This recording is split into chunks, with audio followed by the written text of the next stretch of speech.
Time when man began to control his environment, he has been plagued by his limited ability to speculate. His failure to accurately predict the effect in the contraposed action.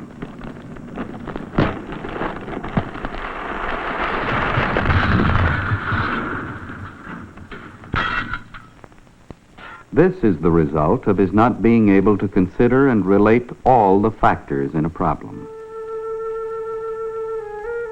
Evidence of this inability can be seen in the persistence of a certain kind of myth involving three wishes.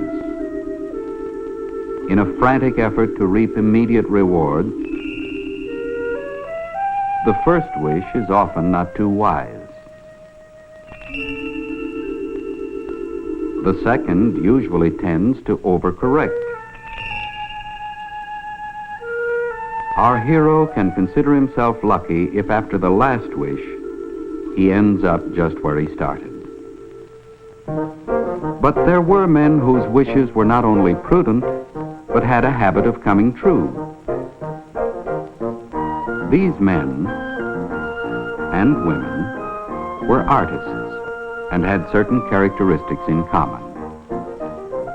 They were seldom bored with anything. They were constantly building up stores of information in active memory banks.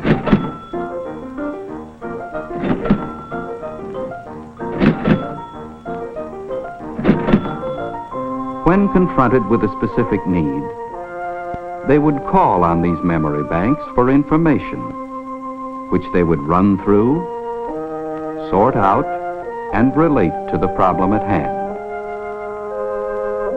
These men could speculate and could predict. They were artists in many fields: architecture, mechanics, medicine, science, politics, and the art of relating factors.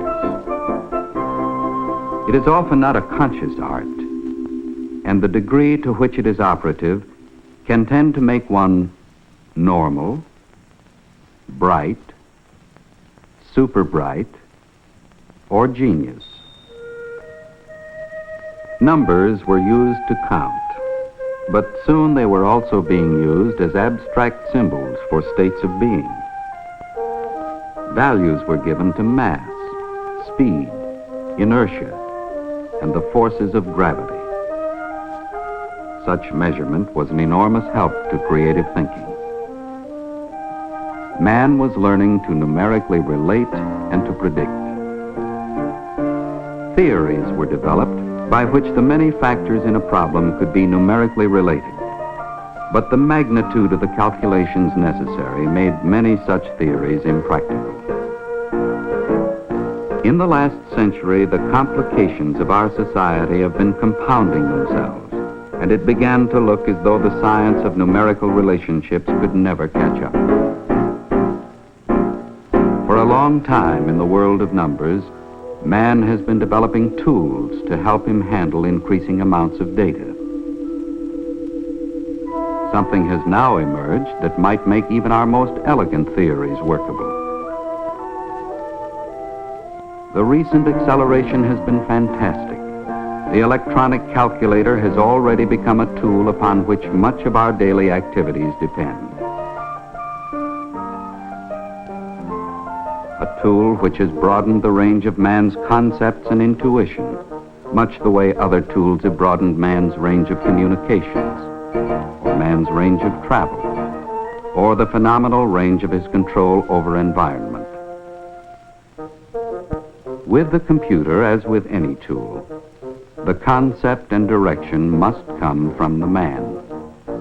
The task that is set and the data that is given must be man's decision and his responsibility. This is information. The proper use of it can bring a new dignity to mankind. Properly related, it can maintain a balance between man's needs and his resources. In many aspects, these are information machines, capable of storing, processing, and relating a vast quantity of information. They process information so that it can be made meaningful at the human scale. Computers are generally used in any of three ways. First, as a control or balance. Second, as a function of design. Third, as a simulation or model of life, where we can see the effect before taking the action. As a control or balance, the calculator keeps our complicated systems functioning. It determines the logistics of raw material, its inventory and flow, history and performance of tools, and of personnel, production rate and quality, public utilities rates and flow, cost accounting, payrolls, billing, and all the ramifications of insurance. And in addition, presents the broadest possible basis for making decisions. As a function of design, the calculator provides creative man a higher platform upon which to stand and from which to work. Data processing removes the drudgery, but imposes new and broad responsibilities. The designer must be able to state precisely what it is he needs to know.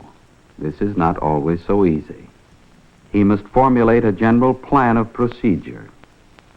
This plan or program takes the greater part of all the time involved. He must write a concise step-by-step list of instructions, translate it into a digestible code, and feed it to the computer. Then he must provide the machine with all pertinent background information and related data.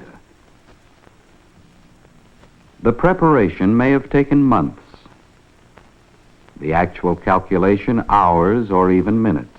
But once set up, it can attack the problem with infinite variations and trustworthy memory. Perhaps the most challenging use of the computer is the simulation of real situations. If, for example, a machine is properly programmed and is provided with sufficient numerical data concerning a chemical plant, then the computer begins to take on the functions of a working mathematical model of that chemical plant, in which it is possible to determine the probable effects of many possible courses of action. Today, there are working mathematical models of railroad systems, rocket engines, complete reactors, and whole living communities. The calculator is helping to define society's most complicated problems. It is a tool for turning inspiration into fruitful prediction.